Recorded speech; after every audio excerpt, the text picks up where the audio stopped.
Pujian Prabowo untuk Jokowi. Beliau memikirkan rakyat kecil.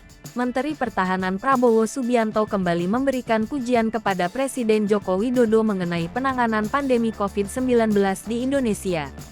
Prabowo mengatakan, dalam menangani pandemi di tanah air, Jokowi tetap memikirkan rakyat kecil di tengah situasi krisis.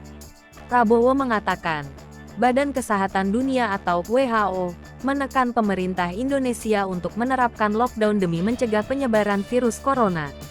Namun, kata Prabowo, Jokowi tidak mau mengikuti permintaan WHO karena ia memikirkan nasib rakyat kecil yang bakal terdampak jika aktivitas masyarakat dilarang sepenuhnya. Prabowo menyebutkan, keputusan Jokowi itu akhirnya membuahkan hasil karena Indonesia dianggap sebagai salah satu negara yang sukses menangani pandemi.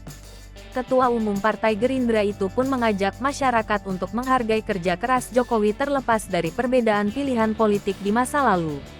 Bukan kali ini saja Prabowo melempar pujian kepada Jokowi. Ia bahkan pernah menyebut Jokowi bisa menjadi salah satu presiden terbaik di Indonesia.